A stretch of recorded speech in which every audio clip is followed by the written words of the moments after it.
Allez, tout le monde debout. Il est temps d'aller chez Gondolin. Ok. Il faut employer les grands moyens, ce que je vois.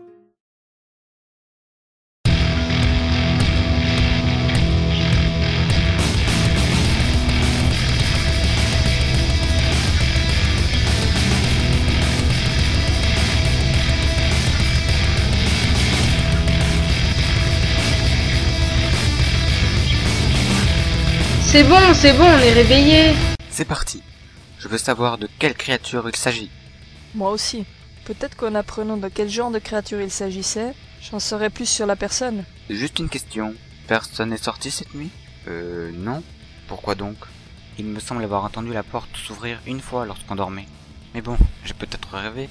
Sûrement, parce qu'on dormait tous dans la même pièce. Bon, on y va chez ton sorcier?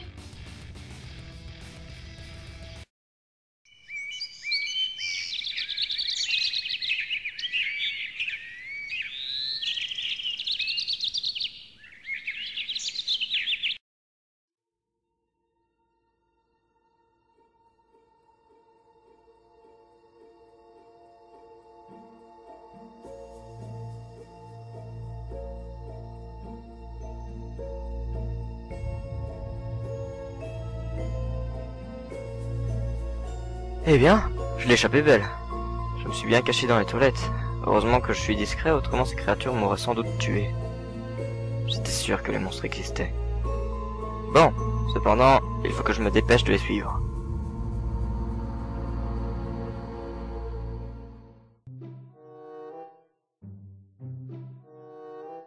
Il est comment ce sorcier? Comme les sorcières. Un gros nez, une verrue, tout ridé. Sauf que là, c'est un mec. Oh là là, j'imagine pas la tronche du mec. Ah, nous y sommes.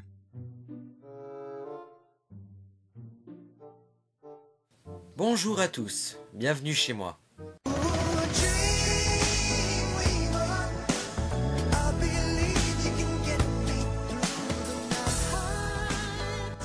Salut, je m'appelle Isil.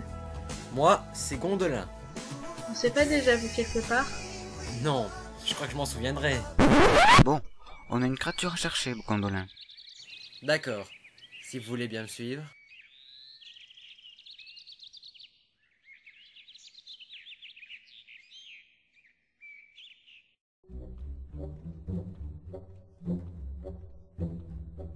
Eh bien, il a les yeux noirs, on dirait un fantôme, et il hypnotise les habitants de la ville. Intéressant. Je vais voir dans mes livres. Laissez-moi un moment.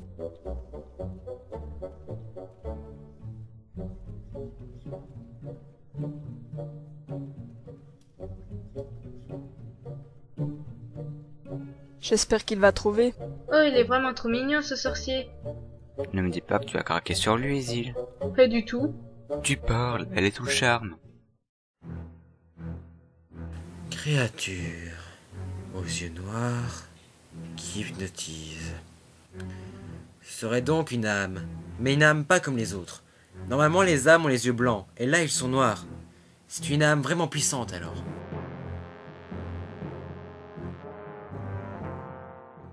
Ah, voilà notre chercheur. Alors, quoi de neuf? Il s'agit d'une âme. C'est comme un fantôme, mais à l'apparence humaine. Comment est-ce qu'il est devenu une âme? Eh bien, il a été tué, ou il est mort, enfin c'est pareil. Et après la mort, on peut devenir un fantôme comme Isil, ou bien une âme, comme votre homme. Bon, je vais faire du café.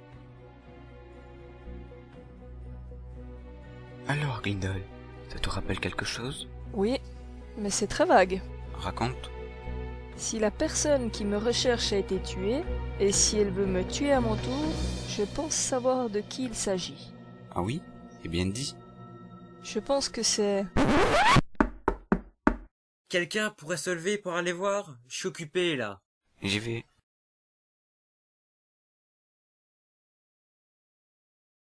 Donnez-nous la lune. Quoi? Je ne crois pas. Comme vous voudrez. Donnez-nous-la. Dénéton? Mais où est-il passé? Allez-vous-en, bande de cornichons! Cornichon? Laissez-moi faire, je m'occupe d'eux.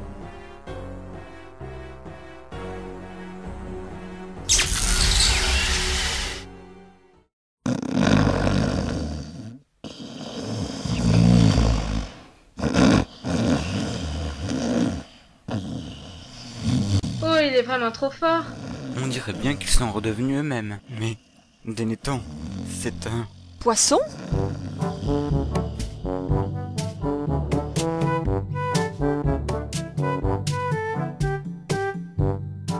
Eh oui, j'ai bien peur que votre ami ait reçu le sortilège du poisson rouge. Tu peux faire quelque chose? J'ai bien peur que non. Seuls les grands sorciers savent soigner ce genre de malédiction. Vous m'envoyez désolé. Denethon, est-ce que ça va? Mais il ne parle pas. C'est parce que c'est un poisson. Les poissons ne parlent pas. Mais il me semble que j'ai ce qu'il faut dans ma caisse à potions. Je reviens, je vais chercher ça. C'est de ma faute. Je vous attire des ennuis. Mais non, Glindal, c'est de la faute de personne. Pauvre Denethon, si je serais allé ouvrir la porte, ce serait moi le poisson rouge. Oh, mais restez positives, les filles. Regardez le bon côté des choses. Gondolin va chercher une potion qui nous permettra de le comprendre. Et puis on va trouver forcément un moyen de le retransformer en fée. Et voilà, j'ai ce qu'il faut.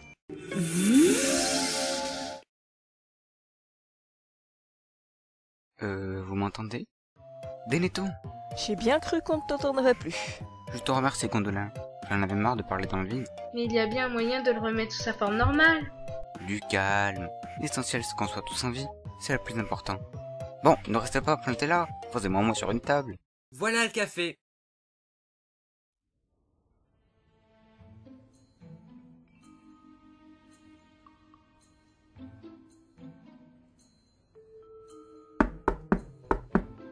Mais qui ça peut bien être? Bonjour. J'ai tout vu par la fenêtre. Je suis désolé, c'est de ma faute. Votre faute? Mais pourquoi? Eh bien, c'est compliqué. Entre, on va tous expliquer. Il dit que c'est de sa faute. Assieds-toi.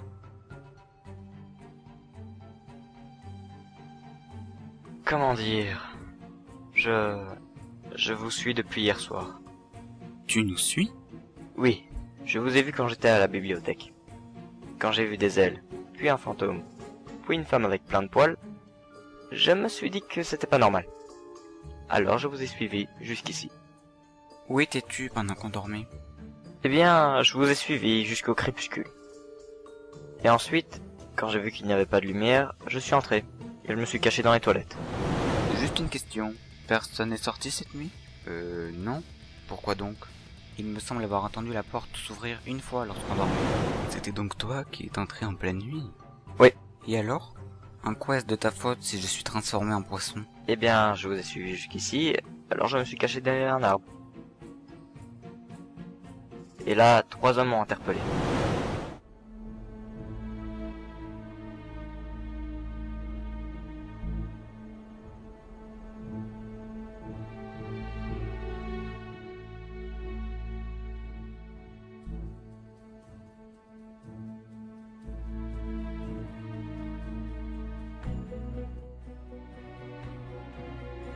Eh petit, tu n'aurais pas vu une loup-garou, une fée, un fantôme et un vampire passer par là? Je viens de les voir entrer dans cette maison-là.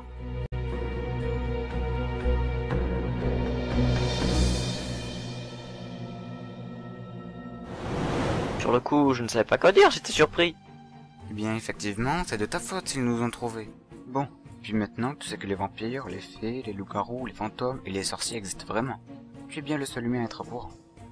Pourquoi tu nous as suivis exactement? Pour tout vous dire, j'étais à la bibliothèque et je m'ennuyais. J'étais juste sorti pour pouvoir m'occuper, mais j'ai déjà presque tout lu. Pourquoi est-ce que tu ne sors pas avec tes amis? Ah, tu as touché un point faible, on dirait Glindal. Je n'ai pas d'amis ici. J'ai juste mon père. Je me suis dit que je pouvais rester avec vous, vu que vous êtes différents. Reste avec nous? Pas question, rentre chez toi. Vous ne voulez pas que j'aille dire aux humains qu'il y a des vampires en ville, n'est-ce pas? Mais c'est du chantage ça. Désolé, je ne sais pas ce qui m'a pris. C'est bon, Anarion.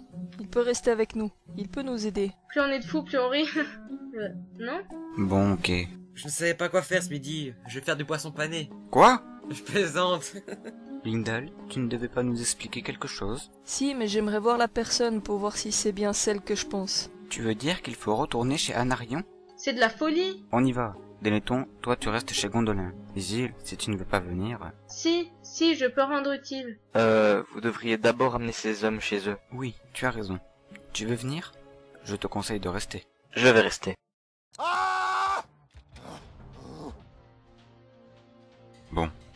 trois hommes ne sont toujours pas revenus de leur recherche. J'ai l'impression qu'il s'est passé quelque chose. Comment faire pour les attirer ici?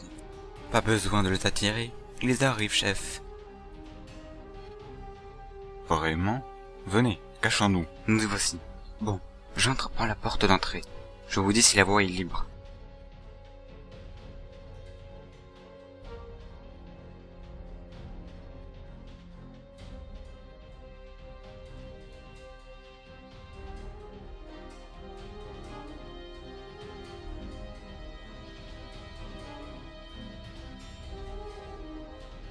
Personne.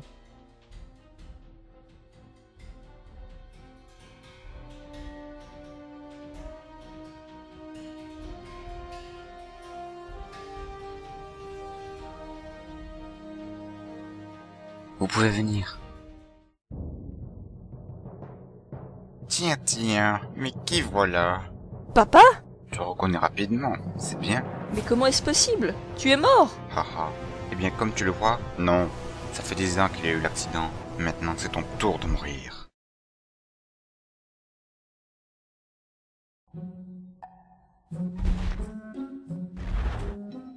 Oh là là, c'est énervant d'être un poisson. On ressent toutes les secousses.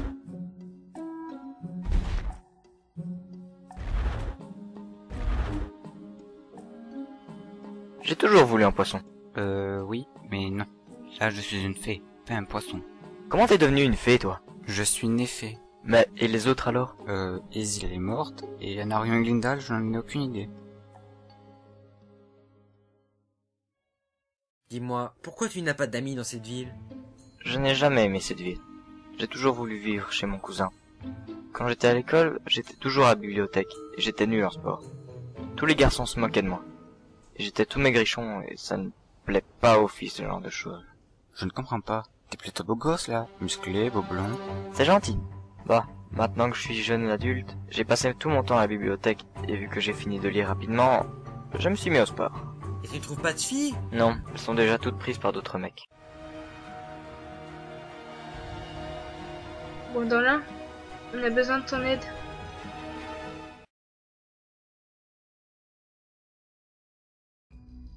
Papa, je ne suis pas maudite. Tais-toi. Tu aurais dû mourir, mais tu es devenu loup-garou, et tu as vécu, pendant que moi et ta mère nous rejoignons les enfers. Et je veux que tu t'aies trouvé des amis. Bref, maintenant c'est ton tour. Je ne crois pas, non? Ah! Mes yeux! Courez!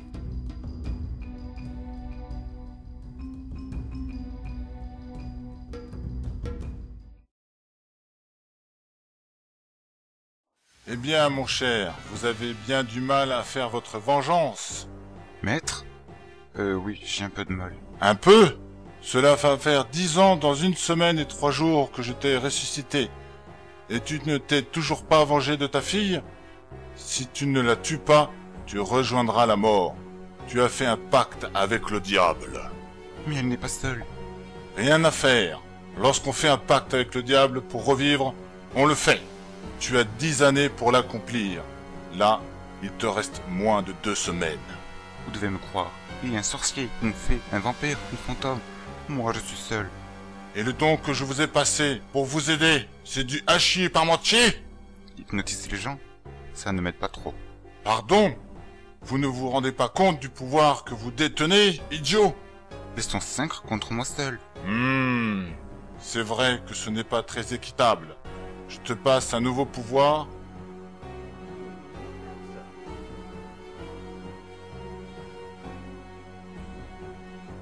Tu peux désormais te téléporter et immobiliser les personnes que tu veux.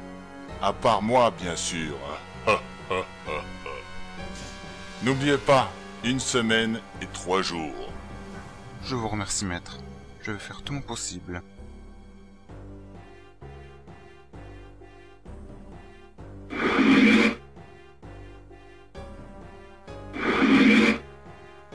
Oh, mais c'est génial ça.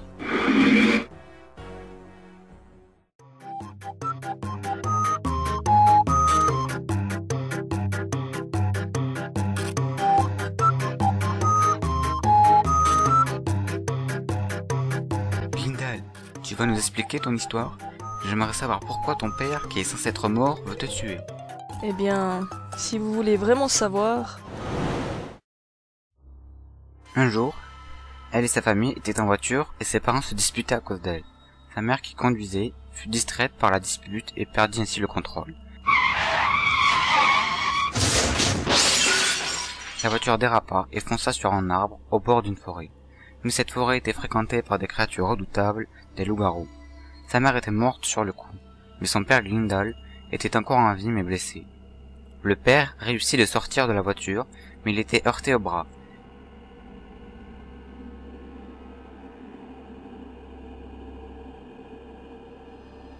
Il ne voulut pas sortir sa fille du véhicule, car il estimait que Glindal leur attirait toujours des ennuis.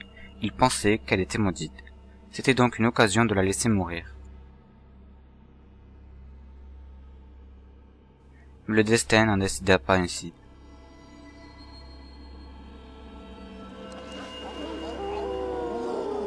Des loups-garous sauvages affamés qui avaient senti l'odeur du sang apparurent et sautèrent sur l'homme invalide.